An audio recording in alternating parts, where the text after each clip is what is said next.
today's signing ceremony for the grant financing agreement for the Uganda COVID-19 response and emergency preparedness project between the World Bank and the government of the Republic of Uganda, which is going to be held today on Thursday, 17th February.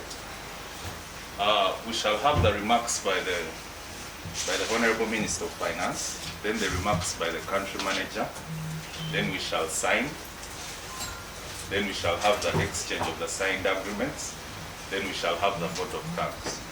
Honorable Minister, please. The World Bank country manager, Uganda office, Mr. R. Mukami Kariuki of Health, Honorable Jenna Cheng, our good friends the press, thank you very much for conveying good news whenever we do something here. Distinguished guests, ladies and gentlemen, as I repeat again, good morning all of you. I take this opportunity to welcome you, Madam, with your team to this occasion where we are going to witness the signing of grant of agreement worth $164.3 million and $16.00 million as additional financing toward the implementation of the Uganda COVID-19 response and emergency preparedness project. On behalf of the people of the Republic of Uganda, I want to extend our heartfelt gratitude for the beneficial and cordial cooperation with the World Bank Group, not only in the sector for which we are signing today, but also in other sectors like works, transport, agriculture, energy, education, etc. As you are all aware, on 2nd March 2020, the first COVID-19 case was confirmed in Uganda. Since then, the number of cases increased with the highest peaks recorded during the first and second waves in December 2020 and June 2021, respectively. As of 12 February 2022, Uganda had registered 162,755 cases and 3,574 deaths, translating into a positivity rate of 41.4%. Uganda was mainly hit by the second wave, which started in May 2021 and accounted for 65% of all cases and 89% of all deaths registered to date. The COVID-19 pandemic has continued to overwhelm the health systems globally. Responding to the outbreak of COVID-19 pandemic presented a unique set of challenges given the gaps in knowledge worldwide on the pathogenesis and epidemiological characteristics of the disease, the considerable toll on the economies, stigma, and the fear among the people, and the tremendous pressure that the outbreak placed on the already fragile systems. The challenge presented after the outbreak of the pandemic necessitated additional investment in prevention, detection, response to COVID-19 pandemic with a sustainable approach. We had to freeze here. She's here. We had to freeze your budget 40% in order to find funds to fight this enemy. And that is no small money by our standards. As you are aware, government with its own resources and support from the development partners, public and private sectors, has tried to enhance the Ministry of Health's capacity to handle the pandemic. However, as numbers gradually increased mainly during the second wave, the health sector was overwhelmed, mainly the existing infrastructures. You know that very well. Despite the existing challenges in the health sector, We commit to ensuring that the pandemic is addressed and the spread is contained. This lady has struggled, has spoken, has traveled the country, please do this, the SOPs, blah, blah, blah, blah, blah. Some people believe her, others don't. Now the Biduru has, these people now are attending their weddings as they wish. They are going for funerals as they are wishing. Banange. In the villages, this thing here is not known. And yet the government bought some. I don't know whether they were fairly distributed, I don't know. The minister maybe may know better. We spent money on buying these masks. But people know no longer. So please, the journalists, help us. The enemy is still around. She will tell you, the enemy is still around. We have only suppressed him. But he can spring up again and make the cake cause. So please, let's follow what the technical people, those who are working on this issue, what they tell us. SOPs must be observed, cleanliness must be observed, and all the things that they preach to us. Let's not become like the bagezi, you know, the bagezi are people who think that they are very clever. Let's not appear to be really clever on something we don't know. These are our experts, Minister of Health. They will tell you, do this, do this, do this, and we listen to them, and we act accordingly. Globally, the response to COVID-19 pandemic has been contained through massive vaccination. Government of Uganda initiated the COVID-19 vaccination campaign in March 2021. To date, the country has received a number of doses of COVID-19 vaccines comprising of AstraZeneca, Moderna, Pfizer from the COVAX facility. Donations from governments of China, France, India, Ireland, Norway, United States of America, the United Kingdom, etc. Government also has made commitments to and purchased vaccines from AVAT mechanism, COVAX, and COVAX. And as of 12th February this year, total doses administered stood at 15,610,755. Minister, I would like you to confirm that figure. We want you to hear it, because some people are saying it is not. Government is accelerating efforts to vaccinate all its population and seems to be on track to meet that target. There have as well been efforts of administering booster doses to the elderly and the vulnerable groups. I'm one of those. May I go to my kabusti? She told me they went to go to my kabusti. So please, the elder people, get that kabusti. Since the outbreak of COVID-19 pandemic, the World Bank has supported the government of Uganda efforts to address the pandemic, and their support including the one we are just about to sign, of US dollars 329.9 million US dollars. The need for additional resources to expand the COVID-19 response was formally conveyed to the World Bank in 2021 through a grant financing.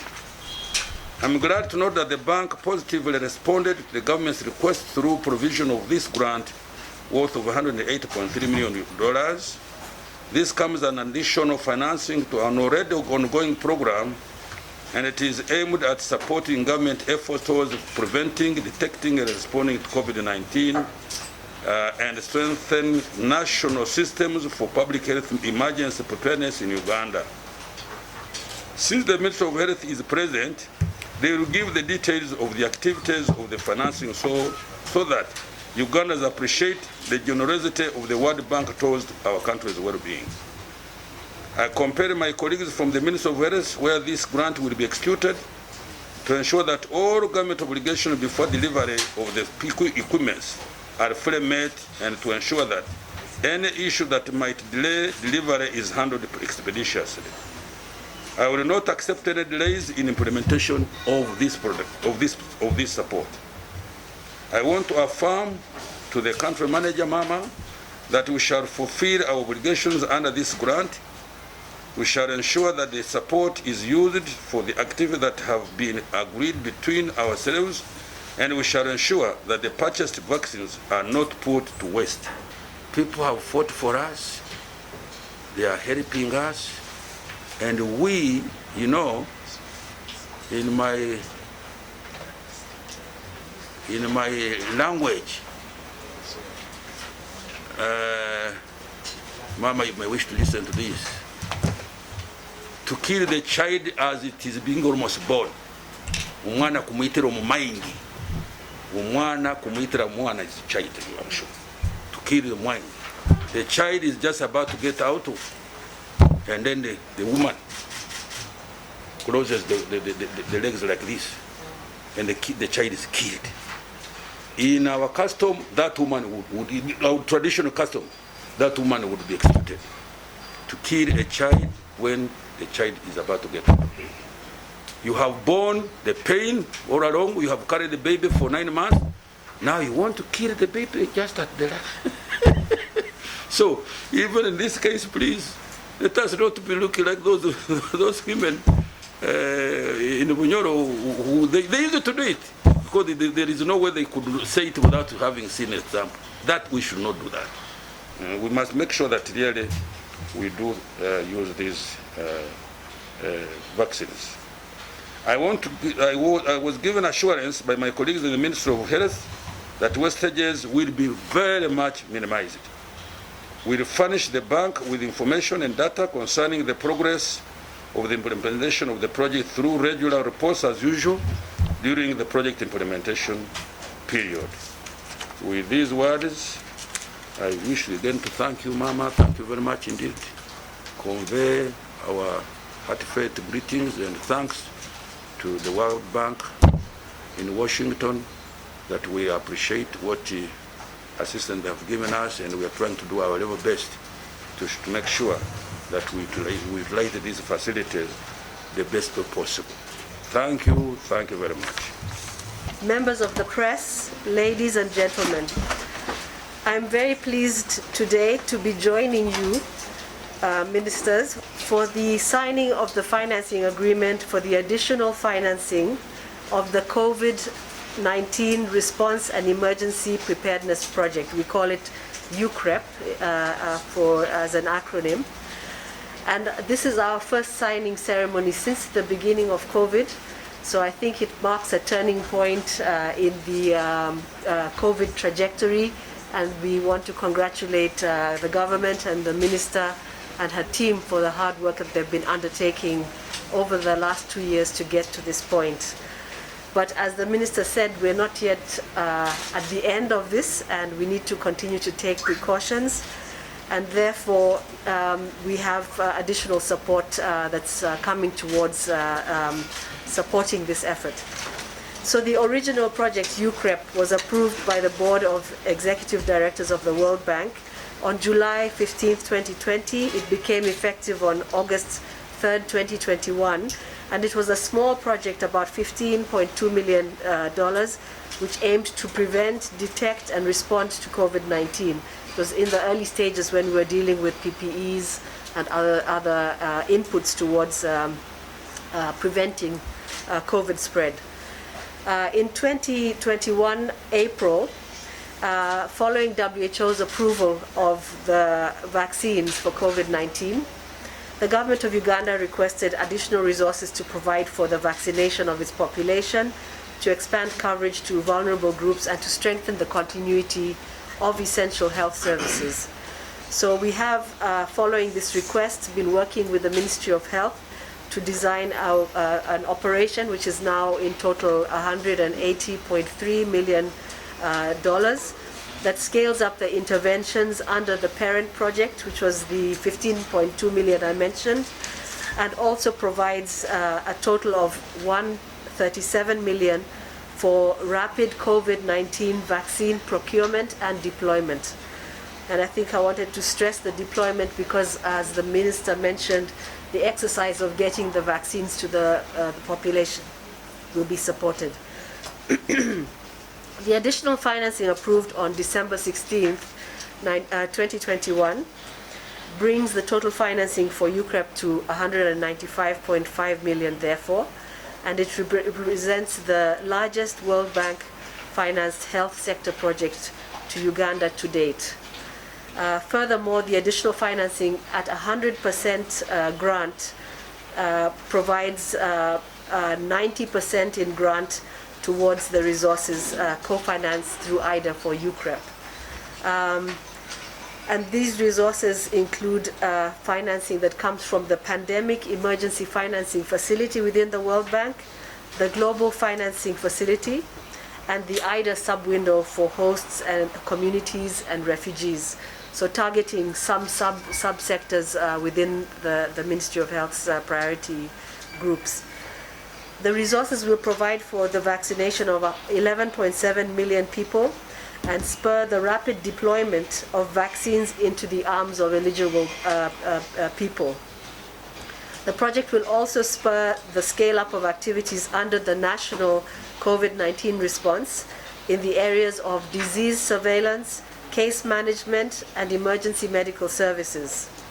And finally, it will also support continuity of essential health services so that everybody else who has health issues are also supported, and the much needed infrastructural improvements to health facilities, laboratories, and blood storage capacities are part of this support.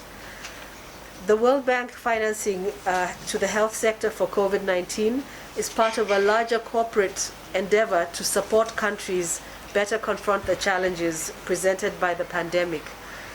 And so to date, globally, the bank has approved 87 projects for COVID-19 response totaling $4.2 billion US.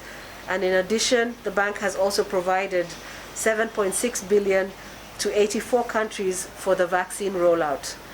The support to Uganda is thus a demonstration of the World Bank's commitment to the country, but also to its vision to vaccinate 1 billion people globally in order to allow livelihoods to get back to normal, and for us to continuing this strong collaboration and partnership during implementation. And in this regard, we urge the government to accelerate the completion of the effectiveness conditions so that you can begin to benefit from the proceeds of this IDA grant. Finally, let me reaffirm the World Bank's continued commitment to supporting Uganda's development agenda. As you said, Minister, we're working in a number of sectors and we look forward to continuing in this regard. Thank you very much for your time and your attention.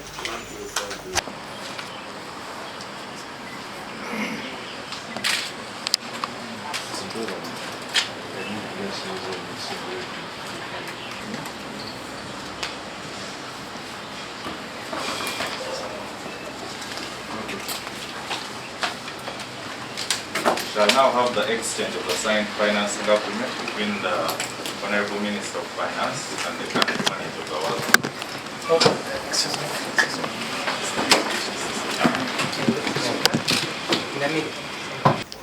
It is Uganda COVID-19 Response and Emergency Preparedness Project. As you're all aware, at the beginning of the pandemic in March 2020, Uganda instituted extraordinary measures, including lockdowns, to avert a major pandemic that had swept through the whole world. And many of you are aware what has happened over the times, with Uganda experiencing 3 waves and now out of the 3rd wave. Today our positivity rate is as low as 1.5%, and it varies between 2 and 1%, which means the pandemic is under control. At the time when the pandemic started world over, there was a lot of uncertainty because it was a new disease, and scientists were working around the clock to advise us on what to do. We have moved from lockdowns to the standard operating procedures, and now we have the vaccines, which, in the absence of an effective treatment, remains an important control measure for the COVID-19 pandemic. It took a concerted effort of government to mobilize resources to respond to this unprecedented disaster. The Ministry of Health is grateful that the World Bank was among the first development partners to join this fight. And the World Bank has since committed a total of US dollars 30.2 million towards the pandemic. The World Bank disbursed US dollars 15.2 through the contingency emergency response component under Uganda Reproductive, Maternal and Child Health Services Improvement Project. US dollars 2.7 under the UCREP grant and US 12.5 credit under UCREP parent project. All these funds were disbursed timely and were very, very helpful in response to the pandemic. Today, 17th February, we are witnessing and we have witnessed the signing of the additional financing agreement of US dollars 180.3 million, which will be spent on procurement of COVID-19 vaccines, deployment, and civil works. Allow me to inform you that to date, we have received vaccines, both from COVAX facility, bilateral donations and procurements, over 37,251,220 doses, adequate to vaccinate 24 million people. Our target, as you are aware, is 22 million people. We have disbursed 26,384,064 doses to the districts. And Honorable Minister, what you mentioned was true.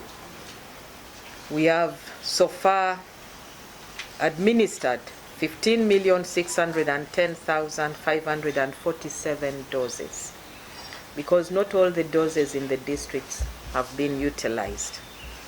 Those who have received the first dose are 13,188,123, which is 60% of the 22 million people. Those who have received the second dose are 6,976,874, which is 32% of the total population eligible. Those who have received booster doses are 14,265, which is 3% of the eligible population, not only the elderly, but many of the essential workers, including health workers, teachers, the security, the bar and restaurant workers, the media, the drivers of public service vehicles, the borders, and many others. So all those are eligible for booster doses currently. The WHO allows for 5% expiries and wastages. But allow me to inform you that to date in Uganda, we have only had 2% of wastages. The expiries have been at 0.0001, so it is difficult to talk about it. We've had nearly no expiries. And the wastages have been majorly on the Moderna vaccines, because it is a vaccine that requires ultra cold temperatures. Once you thaw it, you have to use it within 30 days. If the 30 days run before you complete the doses, then it goes to waste. That is not an expiry. It is a wastage. I therefore again want to emphasize that vaccination is the safest and most cost-effective way for prevention and control of COVID currently. And we have seen from our statistics that the majority of those who are dying are the unvaccinated. And death continues, not only among the elderly, who are the majority, but also among the youth and the children. And therefore, we are extremely grateful to the World Bank for this additional financing for procurement of COVID-19 vaccines deployment and also civil works. One of the biggest challenges, Honorable Minister, that we have had is deployment of vaccines. Our population do not go to the facilities to get vaccinated. They are happier when vaccines are taken closer to them. And that is one of the reasons why we had challenges reaching out to the elderly. Now with funds for deployment, we will be able to continue with our accelerated mass vaccination campaigns that we started in October last year. The accelerated mass vaccination campaign brought us from where we had only vaccinated 3 million people now to the over 13 million people vaccinated.